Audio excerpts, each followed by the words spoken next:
keeps you up at night, actually. You know, it's stressful. I was stressed, but now I'm just kind of like excited to see what happens. I'm sleeping real well at night right now. It's a little bit nerve-wracking. Like, the anticipation is definitely starting to hit. That right there seems to be a nation on edge with 5 days to go until Election Day. I'm Gadi Schwartz, and this is Stay Tuned Now.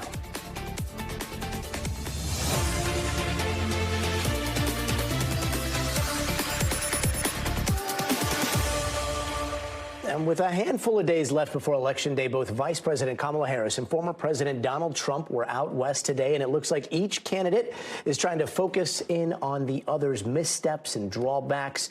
Former President Trump is on stage in Henderson, Nevada right now. Before that, he was in historically blue Albuquerque, New Mexico.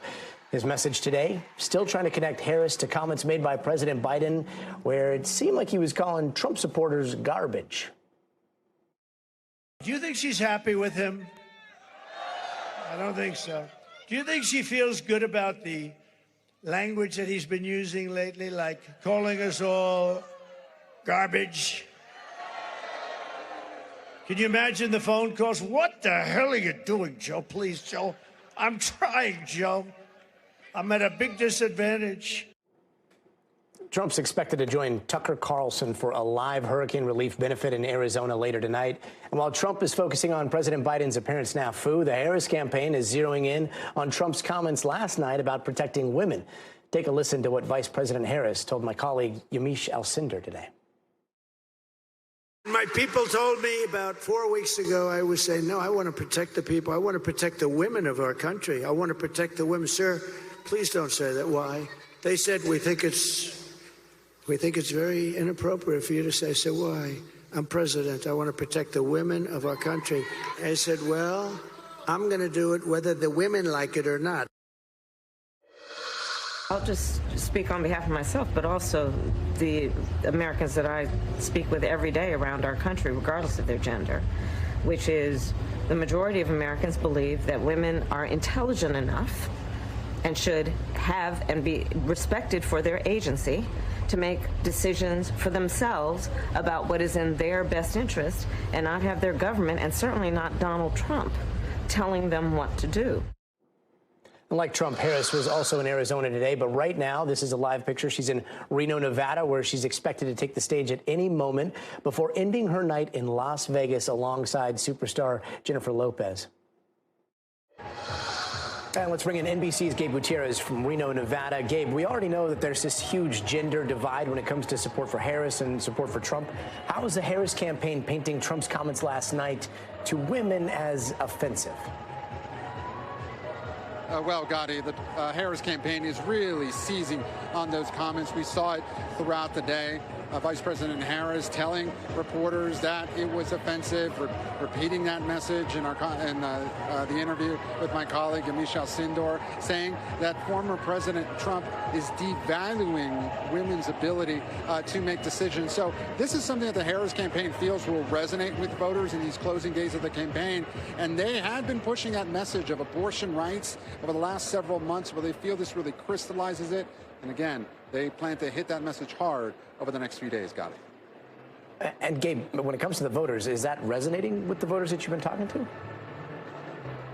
Well, look, at this rally, yes, of course, it is a Harris rally, so they're bound to agree with them. We did speak with another Trump supporter, though, who said, look, that she supports former President Trump regardless, that it did not offend her, and that it's just locker room talk in her words. We, of course, heard that. You know, it's 8 years ago now with the Access Hollywood tape. But I want you to listen to some of those voters we spoke with today. Listen. They don't offend me. They don't bother me because he's just saying, like, he's looking out for women's best interests. He's not going to force somebody into anything. I cannot believe that any woman can vote for him. Why is that? Because of his demeaning of women, on taking freedom from women. And I think that it's ironic that he wants to support women on his terms and not ours. And that is something we heard, of course, over and over again from the Harris supporters, deeply offended by those comments. And it's something that we expect Vice President Harris to really talk about quite a bit, not just at this rally tonight here in Reno, but at a rally later tonight in Las Vegas, Gadi. And speaking of that rally in Vegas, Harris is going to end the day with Jennifer Lopez, who is Puerto Rican. Is the timing on all this intentional? Well, that's another thing, Gadi. The campaign is not just reaching out to female voters in these closing days. They're also reaching out to Latinos. This, of course, coming after those controversial comments by that comedian, a racist joke at the Madison Square Garden rally, Trump's rally back on Sunday. Well, Jennifer Lopez, of course, is Puerto Rican. They've had several prominent Puerto Ricans come out over the last few days denouncing former President Trump. But with Jennifer Lopez in Las Vegas, they really plan to reach out to Hispanic voters, and not just here in Nevada, but they also think it can make a huge difference in Pennsylvania with more than 300,000 voting-age Puerto Ricans in that must-win state. And we've also just learned that Vice President Harris, she's going to hit 5 more battleground states over the next few days, but she will close out her campaign on Monday in must-win Pennsylvania with a large rally in Philadelphia. Got it. Gabe Gutierrez in Reno tonight. Gabe, thank you. Man, let's now go to NBC's Vaughn Hilliard, who is in Henderson, Nevada, where former President Donald Trump just wrapped up. Vaughn, those comments Trump made last night about protecting women, whether they like it or not, how's that resonating with voters you've been talking to at those rallies? Exactly. This is a moment here for Donald Trump where he sees a gender gap here. And the women at Donald Trump's rallies are wholly faithful Donald Trump supporters who have defended him from claims of sexual abuse and harassment, including in the aftermath of the E. Jean Carroll sexual abuse finding by a jury in New York. But this is a moment where he sees polling and he sees a gender gap from 12 to 14 percentage points nationally among women, his deficit to Kamala Harris. And he himself has also suggested that in 2022, the Republican gubernatorial candidates and Senate candidates, the reason he said that they lost, so many of them, their midterm races was because of their strict positions on women's reproductive rights. And Donald Trump has tried to take a more moderate position, if you will, at least for the context of this conversation. We'll describe it as such, one in which he says that he would offer exemptions in the cases of rape and incest in the life of the mother, and he's against a federal abortion ban. Of course, Democrats push back and say that there would be no issues over women's access to reproductive care if it weren't for Donald Trump putting on the Supreme Court 3 conservative justices who overturned Roe v. Wade in 2022. And so for Donald Trump, he's understanding of that gender gap in races in which we're expecting to have close outcomes in at least 7 battleground states. He is trying to, in his own version and own way of doing so, with comments like that, trying to shore up his support of women and assure them that he is there to defend them, Gadi. And Vaughn, Trump was in Albuquerque earlier today, and I got to ask why. Not because Albuquerque is my favorite city in all of the United States, but why would Trump visit a place that has historically been a blue city in a blue state for quite some time? Right, outside of just wanting to go to Albuquerque for a nice afternoon in October, I think that for Donald Trump, look, it's a land of political enchantment, if I may. This is a place where he has made the case that he would be able to cobble up a coalition. They've seen polling gains among disaffected Democrats, independents, and would be able to juice MAGA turnout. And for him, let's be clear, he lost New Mexico by 11 percentage points in 2020, and there's no polling that is out there that indicates he would be able to pull off New Mexico this go around. Yet Donald Trump, he wants to believe or make the case to voters that he would be able to win the likes of New York, New Mexico, Virginia, and it's Donald Trump who is running his campaign here in 2024.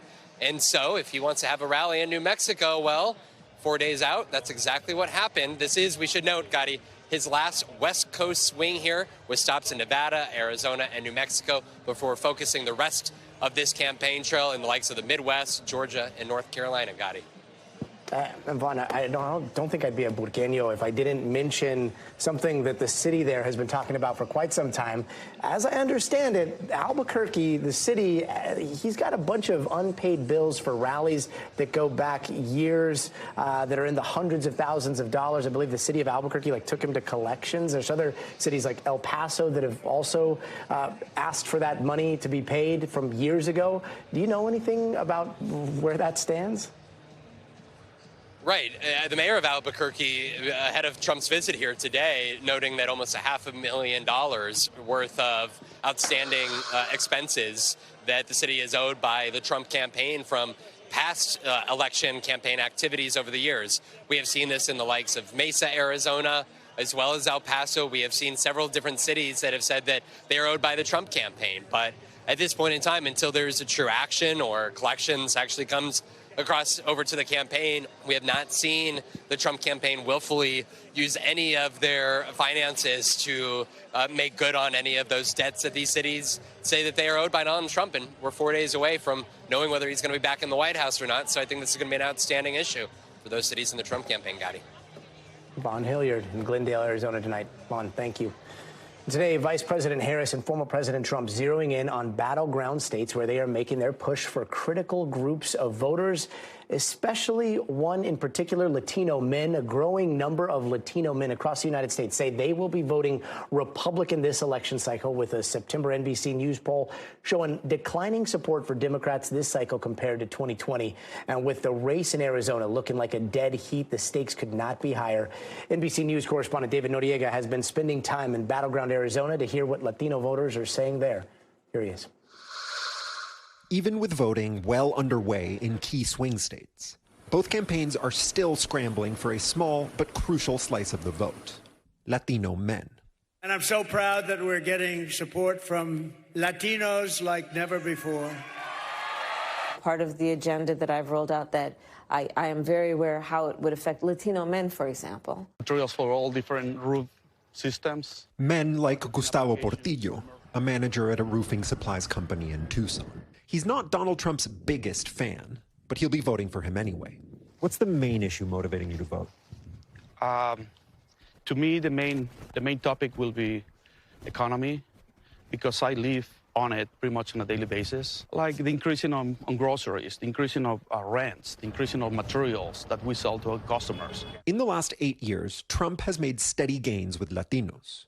Much of that is driven by men. While Harris leads Trump by 26 points with Hispanic women, the candidates are tied with Hispanic men.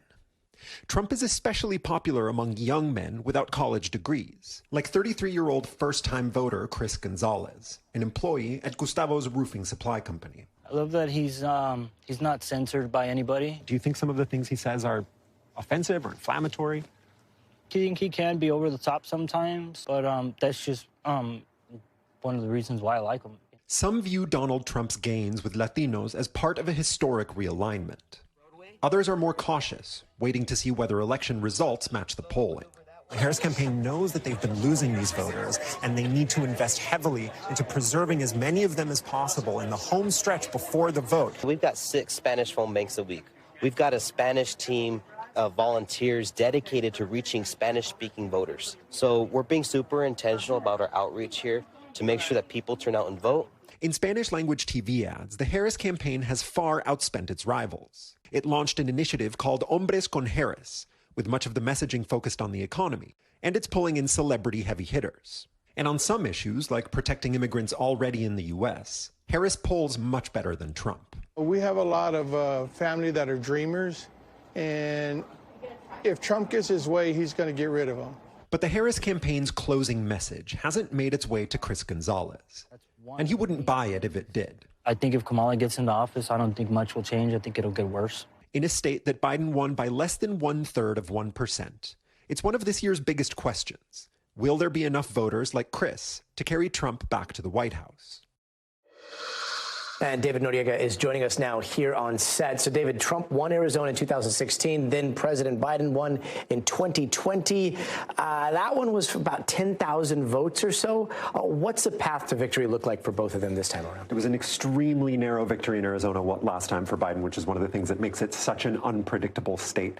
this time around. Each candidate has a little bit of a different path, although both run through Maricopa County. That's basically the Phoenix metro area, by far the most populous state. Candidates don't typically win the state of Arizona without winning Maricopa. So if Trump flips Maricopa from Biden's narrow victory the last election cycle, he's on a decent path to winning. One way that he does that is by peeling away Latino voters from the Democratic coalition, right? That's a big part of what this package was about. There's also, he could pull some unusual independent voters who are voting Democratic in the Senate, but splitting their ticket between Ruben Gallego and Donald Trump. Such people exist, and if there are enough of them, that would bode well for the Trump campaign. As for Harris, she also has to go through Maricopa County. She can either expand the very narrow lead that Biden had there last time around, which again she could do by getting more Latino voters on her side, or at least stemming the flow of Latino voters going towards the Republican Party, or she could juice turnout in Pima County. That's Tucson. It's about half Latino, so it's very Latino Democratic,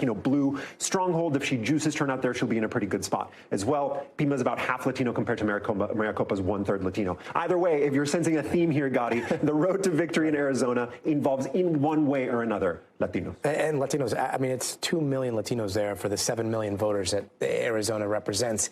And yet, when we say Latino, like, that's a lot of different people with a lot of different viewpoints. Have you seen some demographic shifts within the Latino group? Yeah, for sure. I mean, look, in Arizona and in the Southwest in general, you're mostly talking about Mexican Americans. You are talking about but you see many generational differences, for example, in gender differences. The gender differences, as we just saw in the package, one of the biggest sort of uncertain things hanging over this election. Will enough Latino men break for the Republican and break for Donald Trump in the end? Will they go out to vote? That's a big gamble on the part of the Trump campaign, because these are very low propensity voters. Young men in general, Latino men in general, Latino men without college degrees, among the lowest propensity voters. So even though they tell reporters like me and pollsters who text or call them that they support Donald Trump, that does not necessarily mean that Trump will actually be able to cash in on those votes next week. And I keep thinking about something that you told me when you were at a rally, a Harris rally, I think a couple of weeks back. You said a notable absence there was the dreamers that you would see in 2016 and 2020 front and center when it came to a lot of progressive grassroots organizing, and they just weren't showing up in the same numbers as they did for Biden before. Was that still the case right now? So importantly, I think a lot of dreamers and organizers, people from that kind of generation of organizing in Arizona, are definitely still present. They're definitely still involved. The biggest difference, I think, is actually on the Democratic Party side and how much less of a role they have in Democratic messaging right now in the race in Arizona. The Democrats used to put dreamers front and center in their own campaign, their own platforms. That's really where they're absent. They're still on the ground doing the work, but that just shows you how much things have shifted to the right on immigration, and how much in Arizona specifically, where elections have been won and lost on immigration in the past, that's not really so much the issue this time around. The main issue among Latinos, people in mixed status families, people who've been in the United States for generations, it's all the economy. And that's what I keep hearing in conversations with people. Cost of living, particularly pocketbook issues. And then, some other issues like abortion, for example, has been polling quite highly with this group. Immigration is on that list, but it's not as high up on that list as it has been in the past. Fascinating analysis. David, thank you. You got it. Now, despite the Pennsylvania DA suing Elon Musk over that $1 million voter giveaway that he's been doing, it is still going on every single day. For the last 13 days, one registered voter from a battleground state has been awarded $1 million for signing a petition supporting freedom of speech and the right to bear arms. And here are today's winners. Looks like they are not going to be the last, because today's filing to move the case to federal court by Elon Musk's lawyers automatically stopped an immediate action in state court, meaning Musk can continue running the daily contest for now, at least. And NBC News senior legal correspondent Laura Jarrett has more. The effort in battleground Pennsylvania to shut down Elon Musk's $1 million giveaways hitting a snag tonight. Musk a no-show in court today despite an order from the judge, as his legal team now tries to fend off a civil suit brought by Philadelphia's Democratic DA, which accuses the tech billionaire and his pro-Trump super PAC of operating an unlawful lottery. This is a case that involves state law issues. Lawyers for Musk fighting back, successfully getting the case put on ice for now by filing paperwork to move it over to federal court. Musk under scrutiny for potentially interfering with the federal election, since announcing he'd randomly award prize money on a daily basis to swing state voters who sign a pledge in favor of First and Second Amendment rights. If you already believe in the Constitution, you're just signing something you already believe, and you can win $1 million. The Justice Department sending a warning letter last week that the giveaway could be illegal, as federal law prohibits paying people to register to vote. But no criminal charges have been filed. Take over, Elon. Yes, take over. This, as Musk remains one of former President Trump's most visible and energetic supporters this election. I think this election, I think it's the most important election of our lifetime. Frequently sharing pro-Trump content with his 200 million plus followers on X. And researchers say since taking the reins of what was formerly Twitter, he's made changes that's resulted in more far-right content being amplified. His PAC now running an aggressive get-out-the-vote operation. Tonight, his swing state sweepstakes climbing to $13 million winners and counting. Laura Jarrett, NBC News. And NBC News analyst Angela Sanandela joins us now. Angela, thanks so much for being with us. So Musk didn't show up to this thing. Was that the outcome expected?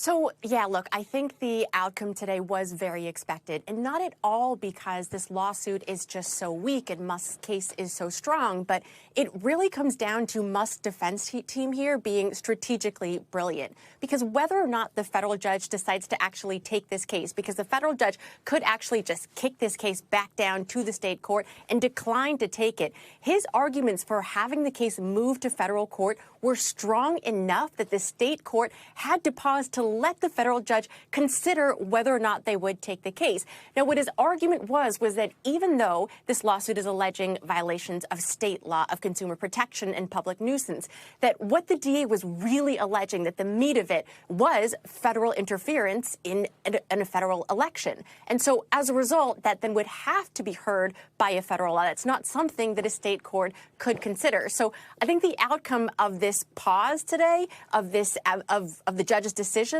was expected, Gadi. That's what's got me scratching my head about all this, that this is at the state level about lottery rules instead of election rules. But let's just go to that point. What exactly constitutes an illegal lottery scheme in that state? That's a great question. So according to the state of Pennsylvania, frankly, any lottery that's not run by the state is by definition illegal. So Pennsylvania says that only the state can do this. Now, in terms of what is a lottery, it's also pretty straightforward. It's just whether or not a prize is given, if a winner is chosen by random, and whether or not any payment is given. So this is where the DA did get a little bit creative, because usually lotteries require people paying money for tickets. But in this case, because obviously Musk isn't asking anybody to open up their wallets, that the DA then constituted and defined this payment as personal information. So saying that people giving up their email and cell phones did qualify. That also is not totally unreasonable, though, given that courts have always recognized recently that personal information does have great monetary value. And the most interesting thing is all this minutia will not be decided from now until Election Day. At least it doesn't look like it will be. So does that look like Musk is just going to continue these giveaways in 7 battleground states all the way through to next week? Yeah, well, at this point, no one has officially told him that he can't. There's been no injunction given, so he can technically continue these giveaways until he is stopped by a court, which doesn't appear to be happening before Election Day, Gadi. Angela Sanandela, thank you so much. Hey, welcome back. And here are some of the other headlines we're watching tonight. First, breaking news out of Georgia. Rapper Young Thug will be released from jail after changing his plea to guilty in the state's longest-running criminal trial. He will now serve 15 years probation for a case that started back in 2022 with a RICO charge tied to an alleged street gang. And a New York judge ruled that a woman anonymously suing Sean Diddy Combs for rape must reveal her name or her case will be thrown out. The suit is just one of several civil cases that Combs is facing right now. Meanwhile, a federal grand jury in New York is hearing new evidence this week in his criminal case, and Combs and his team have denied any wrongdoing. And in Montana, authorities have arrested a man in a murder that was initially thought to be a bear attack. A county sheriff says 41-year-old Darren Abbey confessed to killing Dustin Gearsome, a father who went missing during a camping trip. His body was found in his tent, and it was so damaged it looked like a bear attack. But investigators say DNA evidence later linked Abby to the crime, and a motive is still unclear. And a man is facing assault charges after punching a sleeping passenger in the face on a flight. This happened 2 hours after takeoff from San Francisco on Monday. The attacker was returning to his seat from the bathroom when he just launched into the attack, and it's unclear why it all went down. And new heat for former New York Governor Andrew Cuomo. A U.S. House panel is referring him to the DOJ for prosecution, claiming he made false statements during his investigation into New York's COVID-19 response. The referral alleges Cuomo denied involvement in drafting of the state health report, but the documents show otherwise. A spokesperson for Cuomo called the move a, quote, taxpayer-funded farce. And coming up soon, it might be more than just birds and planes jetting around in the sky. The FAA is now laying out its rule book to make flying taxis a possibility. But how soon can they be up and running? That discussion coming up next. But first, you got to see this. Halloween is usually a spooky, scary occasion, but the babies at the Cleveland Clinic Children's Neonatal Intensive Care Units, they didn't get the memo. As is tradition, the parents and the nurses dress the babies in so many adorable and iconic costumes, including those little crocheted hats made by a patient's grandma. Oh my gosh, trick or treaters. We'll be right back. And as millions of voters across the country head to the polls, they're not just deciding who the next president is going to be, they're also going to be voting on nearly 150 measures on ballots across 41 states that could end up deciding the future of key issues. Mara Barrett is breaking down some of those key measures that our teams are watching right now. Hey there, Mara.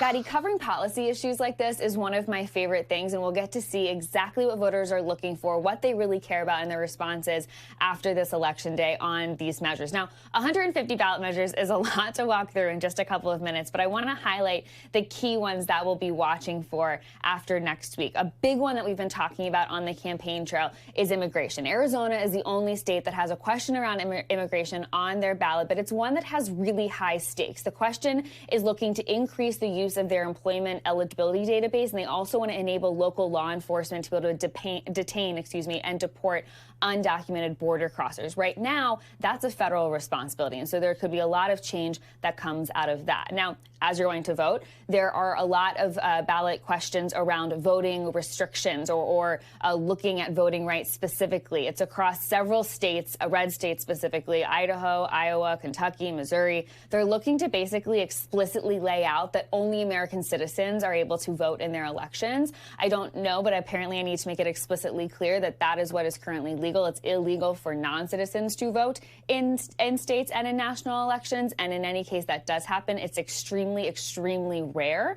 And so election experts are very wary of measures like these because they think that it gives Republicans the ability to kind of push that narrative that illegal voting is happening more than it actually is. So these measures also come with a little dose of disinformation that we have to dispel as well. Now, the other thing we're going to be looking at are the 10 states that have constitutional amendments around abortion. They're looking to protect the right to an abortion. This is something we've been talking about a lot in the 2+ years since the overturn of Roe v. Wade. And something that's really interesting in Nebraska, actually, there's 2 ballot measures on this that are in direct conflict. One is looking to protect the right to an abortion, and one is looking to ban it. And so that's something that'll be a big conversation. And then in that same note, in terms of people making moves around what we're looking at in the Supreme Court, something I found interesting is dozens of states still have language around same-sex marriage in their state constitutions. But because a lot of advocates saw what happened when Roe v. Wade was overturned, they're taking the proactive steps. And Supreme Court justices at the time said, hey, we should actually take a look at the precedent around same-sex marriage as well. That's Obergefell. And so in California, Colorado, Hawaii, they're introducing language to basically repeal that same-sex marriage language from their state constitution and protect marriage equality. And all of this is proactive in case something similar to the overturn of Roe v. Wade happens in this case. So a very quick run through and just a highlight reel of some of the ballot measures that people will be looking at. But advocates encourage you to do your research, make sure you understand the language of the questions on the ballots, and make sure you fill out your ballot entirely. Gadi? Quite the run-through. Mara Barrett, thank you. And at this point in the election, there's not a lot the campaigns will agree on, except for one thing, and that is space. In fact, both of the official Republican and Democratic Party platforms have U.S. space policy listed in bold print, with upcoming moon and Mars missions at the top of their agendas. And both Donald Trump and Kamala Harris have track records of shaping space policy. We intend to land an international astronaut on the surface of the moon by the end of the decade. Space is a place of extraordinary opportunity. I created Space Force, and now we're lapping the whole world with Space Force. They've done a great job. It's going to be one of the really best decisions we ever made doing Space Force. The next president will navigate the U.S. through a groundbreaking era in space ambition with programs like NASA's Artemis missions to the moon by 2028, which, believe it or not, is the next election. SpaceX is promising to send humans to Mars, not to mention international adversaries like China and Russia, who are sending up more and more rockets, satellites, eventually space stations into orbit. A lot of that happening in secret as well. Joining us now is Jack Corelli from the nonprofit Planetary Society. Jack, welcome. So what's here at the top of the list in your view as far as priorities for the next president? Could either candidate change those mission timelines that we've seen? They absolutely could, and it's great to be here to talk about this exciting future that we have in space exploration. Like you mentioned, with the Artemis campaign, it's going to be the first time in almost more than 50 years in which Americans will be heading back to the moon. And also, like you said, China and Russia also have their plans to do so as well.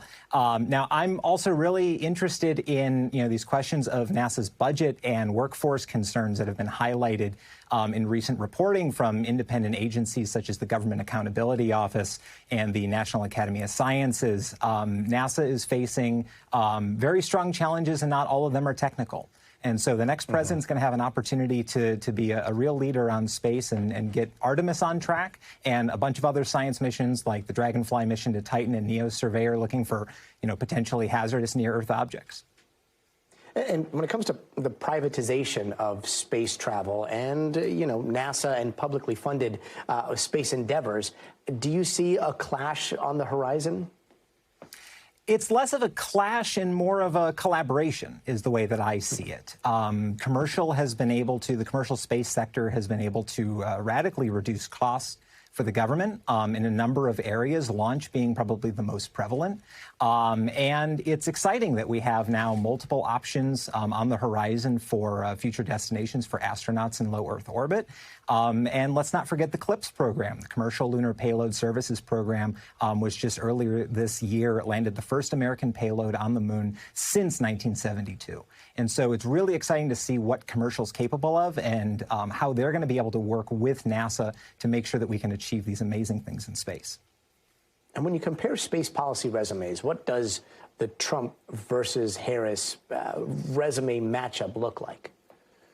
Well, it's kind of a unique situation, right? Neither one of them are currently incumbents and sit in the Oval Office, but both of them have had tremendous success in working on space policy. And so, actually comparing their bona fides, there's not much daylight between the two of them when it comes to these big picture things of returning humans to the moon, setting up the long-term plan to send humans to Mars, and supporting a robust scientific program for NASA. Jack Corelli of the Planetary Society, thank you so much for being with us tonight. Fascinating stuff. Yeah. Thank you, Gadi. Sure. And coming up, Russia is slapping Google with a hefty fine worth more than the entire world's GDP. Not billions, not trillions, but decillions. Try to guess how many zeros that is. We've got that coming up in just a bit.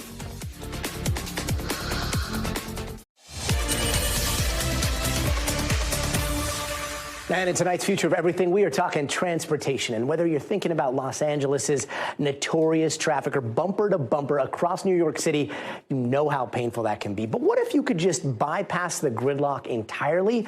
Well, enter flying taxis. The FAA has just issued its final rules for this new aviation category, and it is the first time that has happened in nearly a century. Take a look.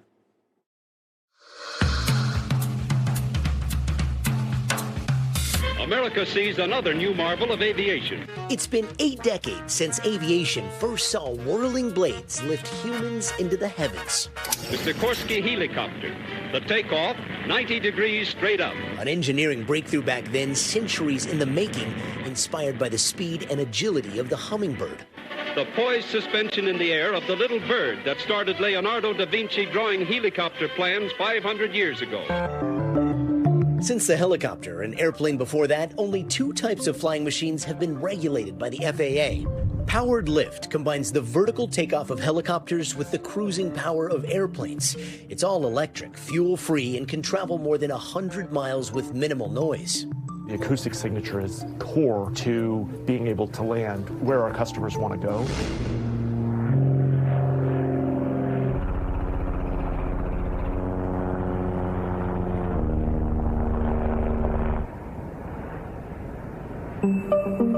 The FAA thinks this next generation of aviation could revolutionize urban transportation. We have a lot of technologies that I think people don't quite appreciate how disruptive they're going to be. So how far away is the future of urban flight? Well, the FAA has already drawn up plans for Jetson-style air highways, complete with passing lanes and speed limits. And in the next few years, in Los Angeles, the city is hoping flying taxis could help contribute to a car-free Olympic Games, beating that infamous LA traffic. This is how airspace could look above LA. Flights from Orange County to USC, Long Beach to SoFi Stadium, and LAX to Woodland Hills. Trips they can make in 10 or 20 minutes. We can only wish. For more on this story, let's bring in NBC News business and data correspondent Brian Chung. Brian, I mean, skipping over LA rush hour, that sounds like a dream, but flying taxis, like, this is something that we were promised for a long time. The Jetsons promised this. Then it was supposed to be ready for the Paris Games.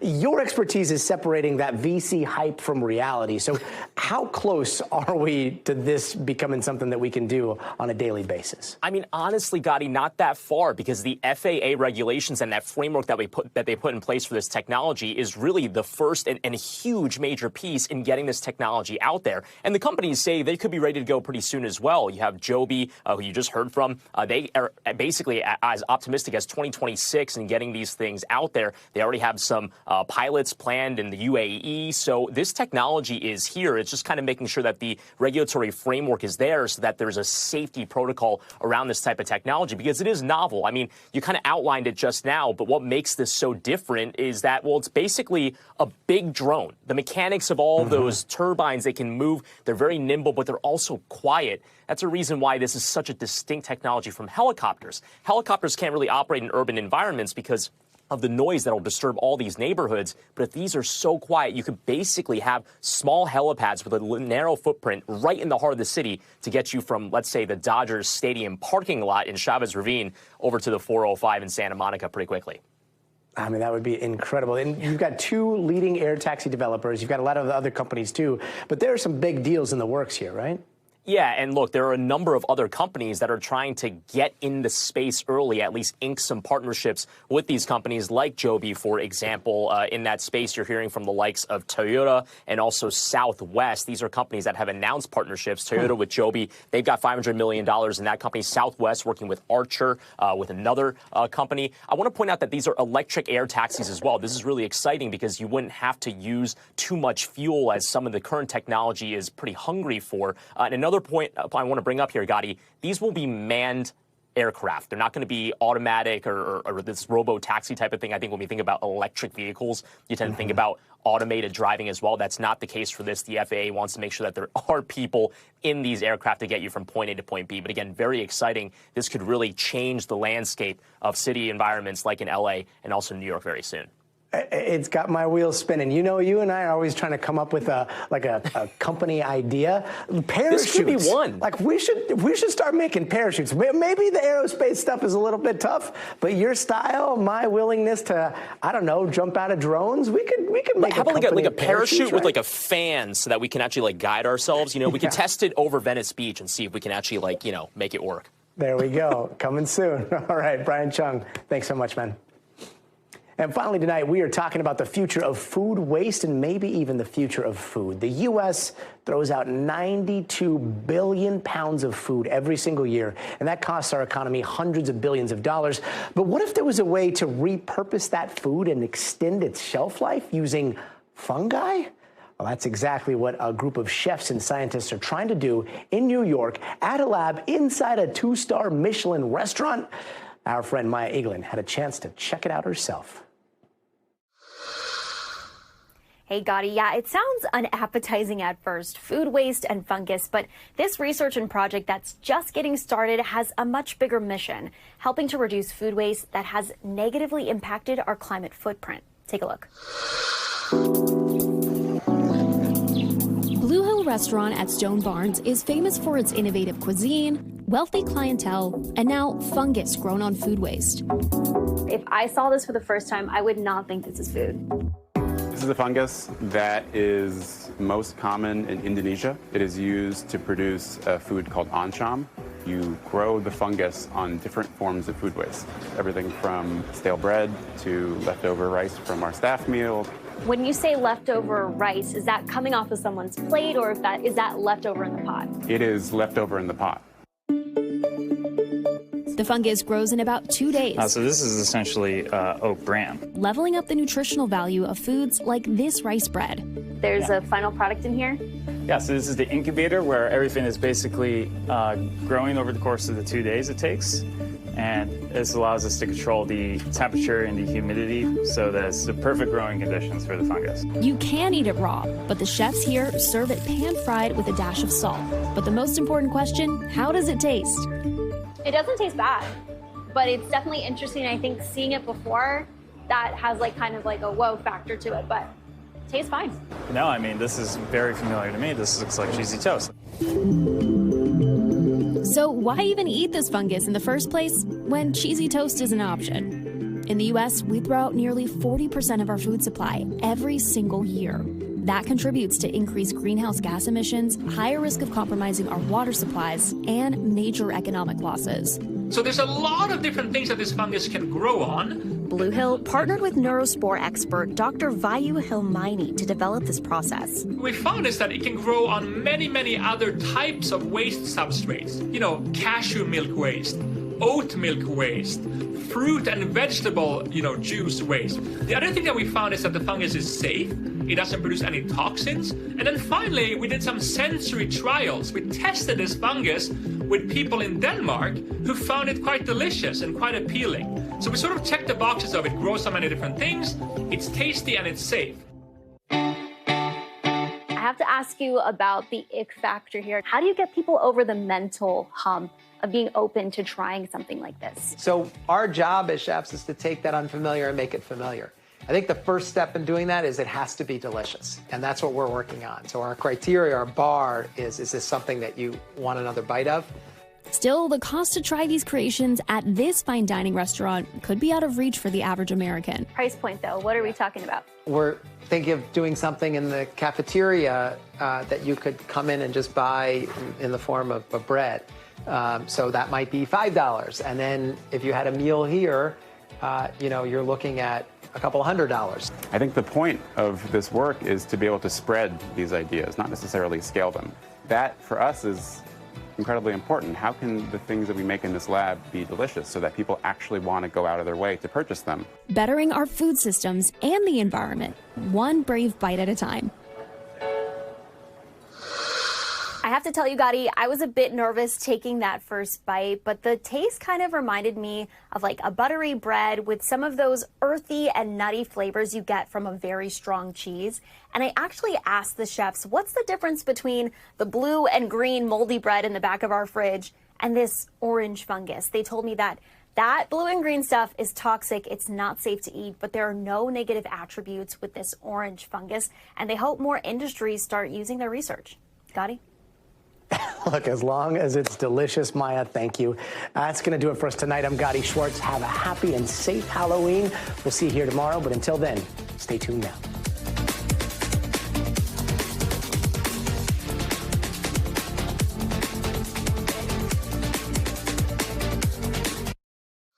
Hey, welcome back. Let's take a quick look around the world. Seasonal firefighters in Greece are protesting right now, calling for permanent jobs after a brutal wildfire season there and after their contracts have come to an end. Some of those firefighters clashed with police today. Union reps argue the fire risk now extends well beyond the usual summer months.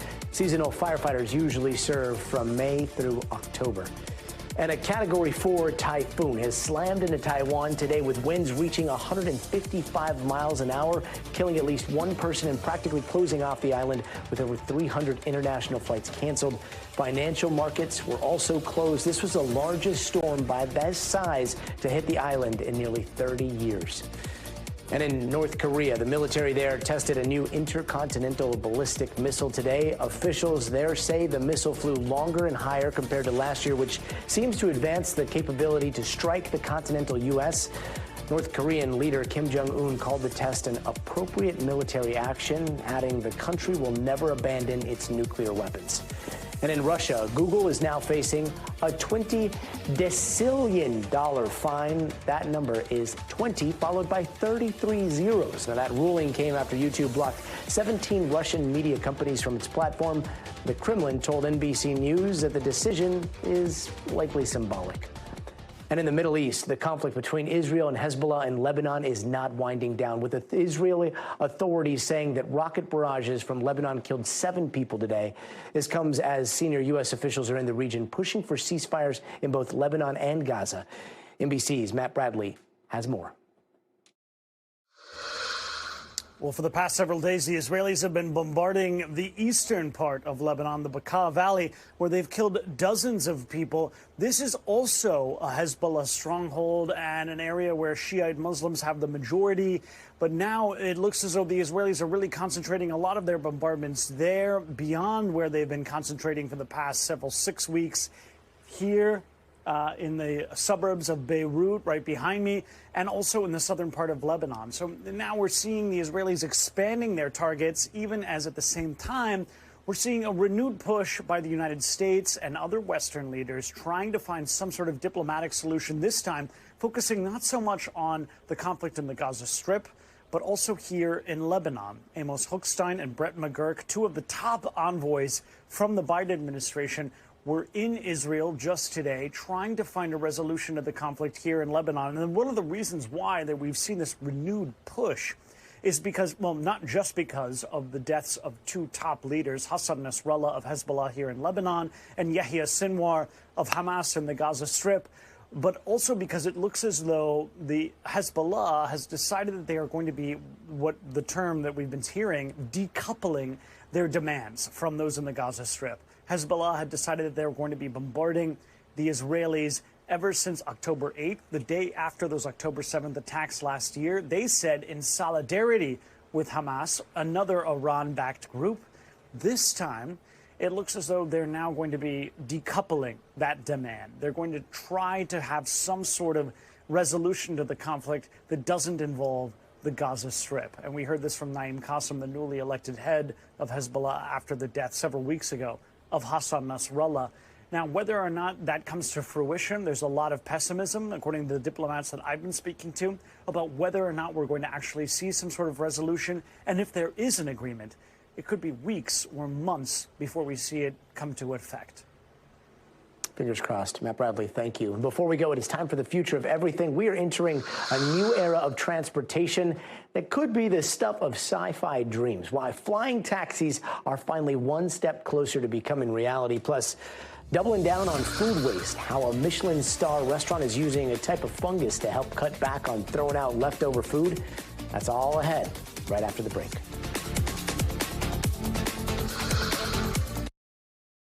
Thanks for watching. Stay updated about breaking news and top stories on the NBC News app or follow us on social media.